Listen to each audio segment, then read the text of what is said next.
할렐루야. 금요 성령 집회에 나오신 여러분들을 환영하고 축복합니다. 오늘도 하나님께서 말씀 가운데 우리를 만나 주실 줄로 믿습니다. 혹시 어제 오늘 이 문구를 들으신 적이 있으십니까? 초록 물결이 톡톡 튀는 젊음처럼. 역시 고개를 끄덕끄덕하는 분들이 있네요. 바로 어제 있었던 대학 수학 능력 시험 필적 확인 문구입니다. 이 자리에 어제 시험을 치렀던 학생들이 있나요? 살짝 손을 들어서 고개를 끄덕끄덕 곳곳에 조금 있는 것 같습니다. 모든 수험생들 수고 많으셨습니다. 남은 논술과 실기 그리고 마지막 대학 확정까지 최선을 다하시고 하나님께서 여러분과 함께 하심으로 여러분의 젊음이 초록 물결이 톡톡 튀는 멋진 날이 되시길 축복합니다. 예전에는요, 저 때만 해도 대학만 들어가면 이제 고생 끝, 행복 시작 이렇게 말을 했습니다.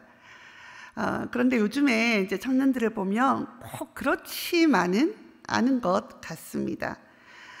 여기 있는 학생들은 이제 새로운 대학 생활에 대한 기대도 있겠지만 동시에 이런 마음도 있을 것 같습니다. 내가 잘 해낼 수 있을까? 내가 지원한 학과가 정말 나에게 맞는, 나에게 적합한 학과일까? 대학에 대한 기대와 함께 크고 작은 막연한 두려움도 있을 줄 압니다. 수험생뿐만이 아닙니다. 지금 세상이 너무 빨리 변하고 있습니다. 학자들은 지금 세상은 변곡점을 맞이했다 말합니다. 기술 발전은 최고조에 이르렀는데 이게 기술 발전은 막 여러 분야에서 지금 최고조로 막 이렇게 올라가고 있지만 획기적인 발전 없이 지금까지 막 발전된 기술들이 계속 축적되어 지금 쌓이고 있는 그런 실정이라고 합니다. 그리고 그들이 평가하기를 이 축적된 기술 발전은 곧 얼마 지나지 않아 이 세상에 엄청난 변혁을 가져오지 않을까 이렇게 말을 하더라고요. 그뿐만이 아니죠. 지금의 5, 60대 여기 5, 60대 계시죠? 저도 50대입니다. 지금의 5, 60대는요, 지금 평균 수명이 늘어나고 또 반대로 이제 저희가 베이비 붐 시대에 속하지 않습니까? 그래서 반대로 젊은 세대가 줄어들고 있기에 평안한 은퇴가 아니라 은퇴 후에도 새로운 직업을 찾아서 죽을 때까지 계속 일해야 하는 세대다. 그렇게 말을 한다고 합니다. 계속 일을 해야 되는 그런 세대가 저희 5, 60대라고 합니다. 그런데 아이러니하게도 5, 60대는 죽을 때까지 계속 일을 해야 할지도 모른다 이렇게 말을 하는데요. 청년들의 일자리는 계속 줄어들고 있는 기현상이 지금 벌어지고 있습니다. 몇 년 전 코딩 붐이 일어났습니다. 우리나라뿐만 아니라 전 세계적으로 코딩 붐이 일어났죠. AI 산업이 앞으로 유망하다 하여서 많은 사람들이 코딩을 배우고 프로그램이나 IT 관련 공부를 했습니다. 그리고 우리 모두 다 아시다시피 사람들의 예측처럼 이 AI 산업이 급속도로 발전했습니다. 그런데 사람들이 그렇게 준비를 많이 했는데, 청년들이 준비를 많이 했는데 AI 관련해서 청년들의 일자리가 크게 늘어나지 않았습니다. 왜 이런 일이 벌어졌냐면 AI가 이게 딱 어느 정도 이제 발전이 어느 궤도에 딱 오르자 이 AI가 기본적인 프로그램을 스스로 하게 되었다라는 겁니다. 그래서 이미 지금 AI 그 관련 IT 관련 쪽에 취업한 사람들은 괜찮은데 신규 채용은 많이 필요가 없게 됐답니다. 왜냐하면 AI가 스스로 하니까, 쉬운 일들은 하니까. 원래 신입들이 쉬운 일부터 하나하나 배워가면서 일을 배워나가는 단계지 않습니까? 그러니까 지금 청년들이 공부를 안 해서 노력을 안 해서 일자리가 없는 게 아닙니다. 정말 최선을 다해서 정말 열심히 노력을 했는데도 불구하고 지금 그렇게 뛰어난 그 청년들의 일자리가 지금 없는 좁은 그런 너무나 안타까운 상황입니다. 정말 이 나라의 청년들을 위해서, 특별히 우리 산성의 청년들을 위해서 많은 기도와 격려가 필요한 줄로 압니다. 지금 변화는요, 어느 한 세대, 어느 특정 계층에 국한된 것이 아니라 우리 사회 전반적으로 이러한 변화를 겪고 있는 것 같습니다. 오늘 본문의 이스라엘 백성도 지금 우리와 비슷한 상황에 있었습니다. 지금 이스라엘 백성은 모압 평야에 있습니다. 이제 곧 광야를 벗어나 가나안 땅으로 들어가야 하는데 새로운 땅으로 들어간다는 것이 마냥 설레고 기쁘지 않습니다. 이제 들어가야 할 가나안 땅은 지금까지 40년이나 지냈던 광야와는 전혀 다른 땅이기 때문입니다. 우리 신명기 11장 10절부터 12절의 말씀을 우리 함께 읽도록 하겠습니다. 함께 읽겠습니다. 내가 들어가 차지하려 하는 땅은 내가 나온 애굽 땅과 같이 아니하니 거기에서는 너희가 파종한 후에 발로 물대기를 채소밭에 댐과 같이 하였거니와 너희가 건너가서 차지할 땅은 산과 골짜기가 있어서 하늘에서 내리는 비를 흡수하는 땅이요 내 하나님 여호와께서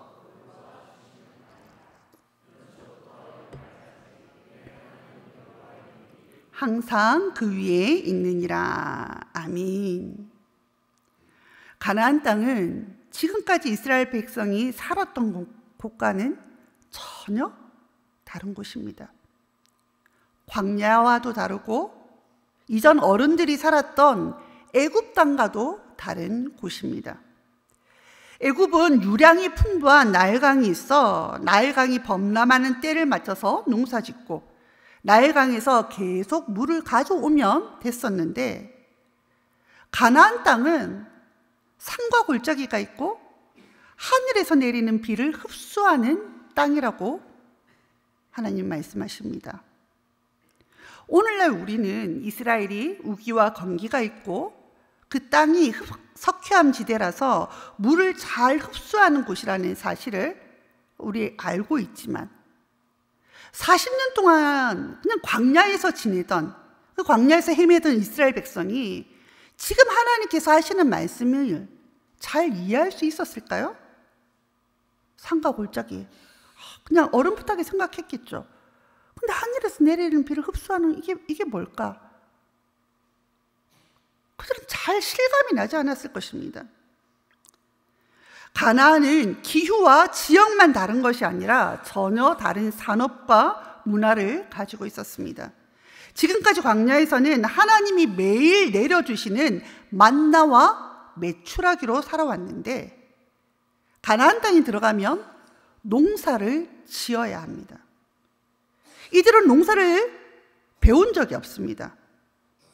무슨 작물을 농사 지어야 하는지도 알지 못하고 언제 땅을 갈고 씨를 뿌려야 하는지 전혀 알지 못합니다. 정말 맨 땅에 헤딩하듯이 그 땅에 들어가서 모두 새롭게 시작하고 모두 새롭게 배워야 합니다.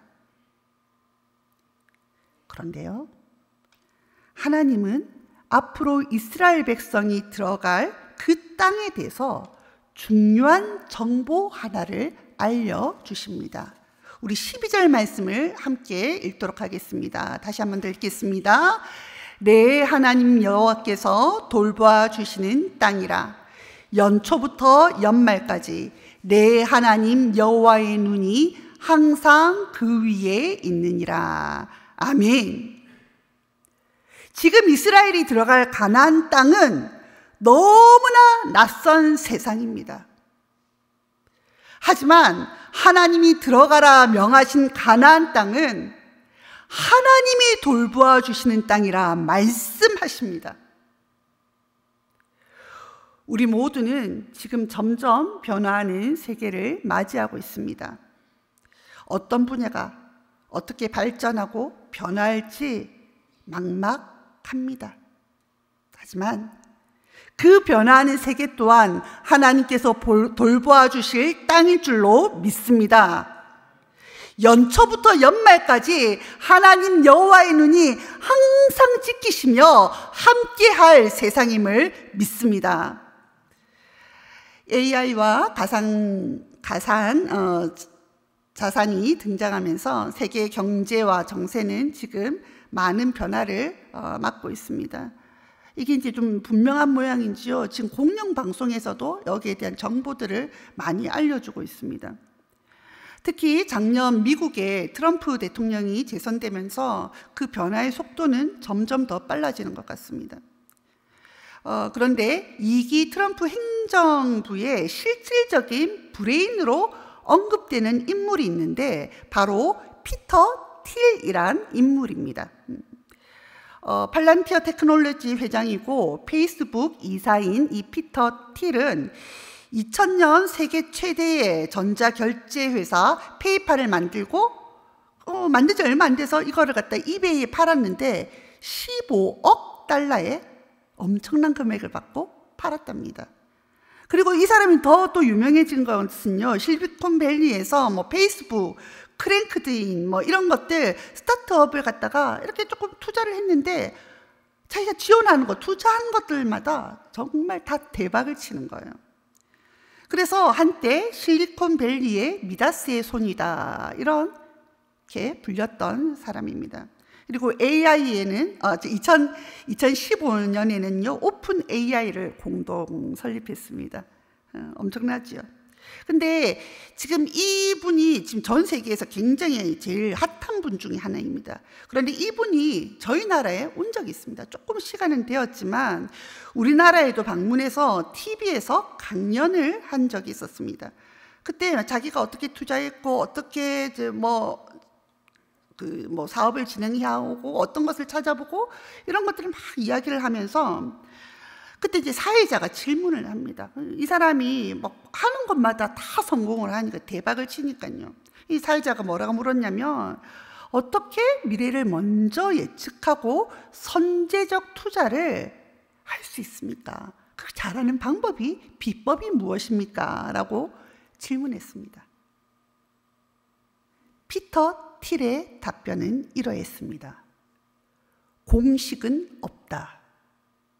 미래를 알 수 있는 공식은 없다. 그때 정말 창업을 준비하고 막 투자를 하려고 하던 정말 많은 사람들이 막 실시간 그 TV를 시청하고 그 현장에도 참석해서 들었거든요. 그래서 나중에 저는 기사를 보고 나중에 그 프로그램을 봤었는데요. 생각보다는 알맹이는 좀 없었다. 왜냐하면 공식은 없다. 자기 잘한 이야기만 하고 이러니까. 그런 이제 평가를 받았습니다. 그런데요, 성경은 말합니다. 너희가 알지 못하는 세상에서 살아가고 지켜가야 할 공식이 있다 말씀하십니다. 우리 다 함께 1절 말씀을 함께 봉독하도록 하겠습니다. 1절 말씀입니다. 그런즉 내 하나님 여호와를 사랑하여 그가 주신 책무와 법도와 규례와 명령을 항상 지키라. 아멘. 가나안은 그들이 경험하고 지냈던 애굽과 광야와는 전혀 다른 세상입니다. 그러나 하나님은 새로운 환경에서 살아가는 방법과 기술의 문제가 아니라 하나님 중심으로 살아가는 것, 하나님 중심으로 살아가는 것, 그것이 가장 중요한 문제다라고 말씀하십니다. 1절 말씀은요, 그런즉이라는 접속사로 시작하고 있습니다. 그러니까 이 말씀대로 살아야 하는 이유와 근거가 그 앞에 있다라는 것입니다. 그러면 우리 10장 마지막 절인 우리 10장 22절 말씀을 함께 읽도록 하겠습니다. 함께 읽겠습니다. 애굽에 내려간 내 조상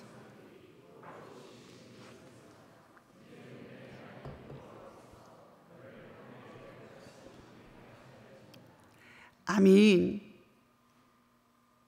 애굽에 처음에 들어가서 살기 시작한 사람은요, 야곱과 그의 아들 모두 포함해서 70명이었습니다. 그들 또한 낯선 세상에서 새로 정착해서 살기 시작하였고, 물론 총리였던 요셉이 있었습니다. 하지만 성경은 이야기를 하죠. 우리는 출애굽기를 압니다. 곧 요셉을 알지 못하는 새로운 왕조가 들어서면서 야곱과 그의 아들들, 그의 후손들은요, 애굽 땅에서 이주민으로 살아야 됐습니다. 이방인이었습니다. 낯선 땅에서 차별도 있었을 것이고요, 여러 가지 어려움이 있었을 것입니다. 하지만 하나님은 그 70명의 야곱의 후손들을 하늘의 별과 같이 많게 하셨습니다.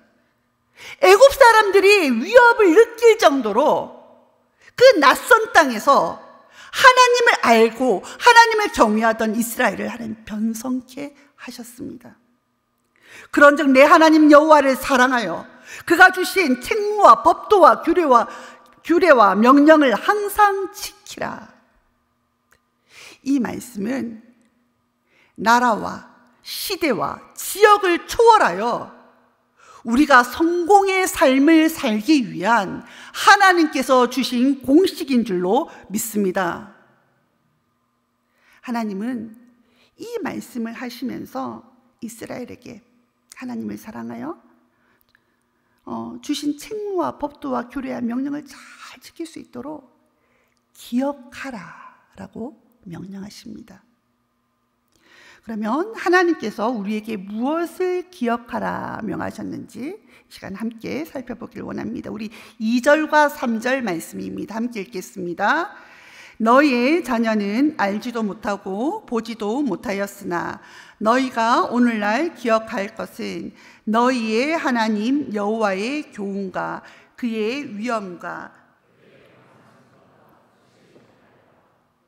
애굽에서 그 왕 바로와 그 전국에 행하신 이적과 기사와. 아멘.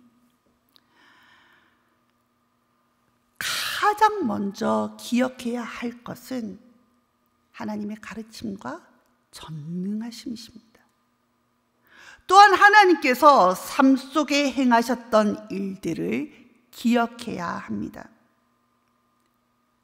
이스라엘 백성들이 낯선 가나안 땅에 들어가 성공적으로 정착할 유일한 방법은 그들을 애굽에서 불러내시고 광야에서 함께 하셨던 하나님을 아는 것입니다.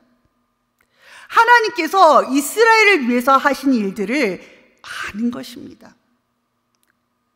하나님은 이스라엘은 10가지 놀라운 기사와 이적을 행한 하나님을 기억하라 말씀하십니다. 이스라엘은 애굽의 적들을 홍해에서 물리쳐 주셨던 것을 기억하라 말씀하십니다. 이스라엘은 하나님께서 광야에서 불기둥과 구름기둥으로 지켜주시고 만나와 메추라기로 먹이셨던 것을 기억하라 말씀하십니다. 이스라엘은 하나님을 대적했던 다단과 아비람을 벌하셨던 것을 기억하라 말씀하십니다. 모압 평야에서 이스라엘에게 기억하라 말씀하신 하나님께서는 오늘날을 살아가는 산성의 성도들에게도 동일하게 말씀하시는 줄로 믿습니다. 너희는 기억하라. 너희를 어두운 데서 불러내어 나의 백성 삼은 것을 기억하라. 너희를 지금까지 살피고 도운 나를 기억하라. 너희가 범죄하였을 때 나의 슬픔과 너희의 삶의 결과를 기억하라. 너희의 고난 가운데 회복과 승리를 주었던 나를 기억하라. 너희의 슬픔 가운데 위로하였던 나를 기억하라. 너희가 연약하였을 때 힘주었던 나를 기억하라. 변화하는 세상을 살아가는 성도 여러분, 지금까지 우리와 함께 하셨던 하나님을 기억하십니까? 아멘.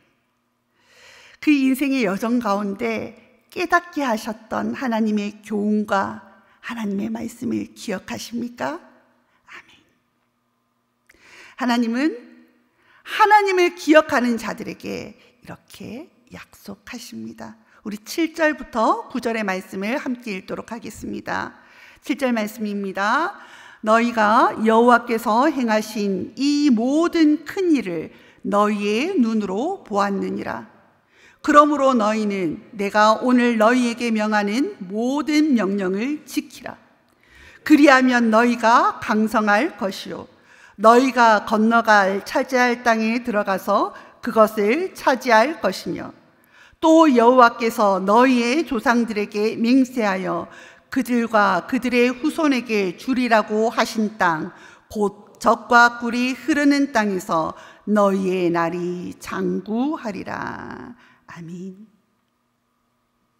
저와 여러분은 우리 인생에 하나님께서 행하신 그 많은 일들을 이미 경험하고 본 자들입니다. 우리 가운데 행하셨던 하나님을 기억할 때 하나님은 약속하십니다.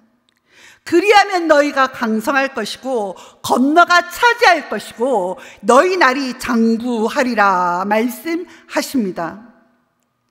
세상이 빠르게 변하고 있습니다. 어떻게 발전하고 변화할지 정확하게 모르겠습니다.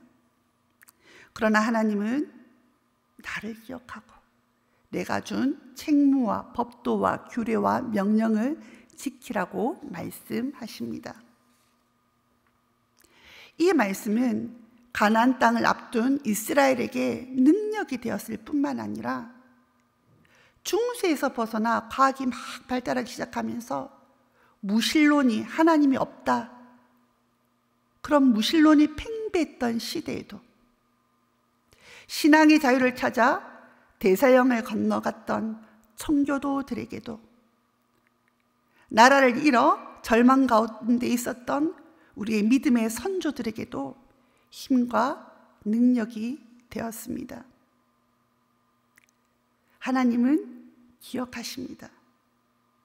지금 이곳에는 새로운 도전과 변화를 앞두고 계신 분도 계실 것이고 지금 살고 있는 날이 어려운 고난을 통과하고 계신 분도 계실 것이고 광야를 통과해서 지금 편안한 날을 보내고 계신 분들도 계실 줄로 압니다. 하지만 우리가 어떤 형편, 어떤 시간을 보내고 있더라도 우리가 기억할 것은 함께 하시는 하나님, 함께 하셨던 하나님, 함께 하실 하나님인 줄로 믿습니다. 우리 앞에 다가올 내일이 어떤 세상일지 모르겠지만 우리가 하나님을 기억할 때 격변하는 내일의 세상 또한 하나님께서 돌보아 주시는 땅일 줄로 믿습니다. 연초부터 연말까지 우리 하나님 여호와의 눈이 항상 지켜주실 세상일 줄로 믿습니다.